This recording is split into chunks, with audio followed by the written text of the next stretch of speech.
¿Algún comentario arriba lo cual está situación? Con ningún comentario. ¿Tienes algún comentario arriba la investigación que están dando? ¿Es sospecho no que divulgar ainda? ¿Qué es sospecho de dos policías y dos agentes?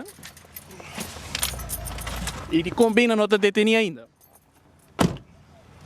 Depois, perso oficial Patrick van der Biesen, actualmente saliendo fuera del Ministerio Público. O rato pasado, el Ministerio Público ha emitido un comunicado, sí, a la casa de dos policías, dos agentes, que no quiero mencionar para nombre, está sospechoso del caso, pero no se puede de acercar a Patrick van der Biesen para hacer un comentario, pero no ha dado ninguna reacción sobre lo cual la investigación. No que la casa tampoco, Kiko está el cargo, que está sospechado de policía, exactamente, claro, nos puede quizás especular.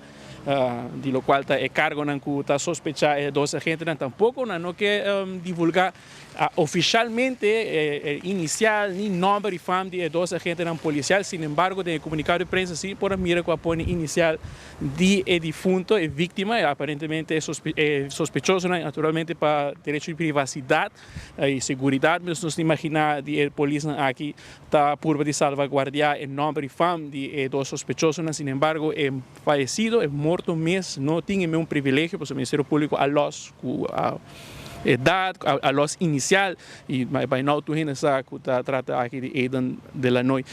Mientras tanto, no se queda pendiente para mirar el desarrollo aquí que seguro a conmover nos ciudadanía más jóvenes y nos den espera para mirar en el siguiente orden con las comunidades reaccionar, mirando que justicia haciendo su trabajo necesario, pero manejo mira, no que divulgar mucho ainda relacionado con la investigación penal que está andando arriba, lo cual es sucedido trágico de fin de semana. Marco Espinosa para 24horas.com nos te promete noticia.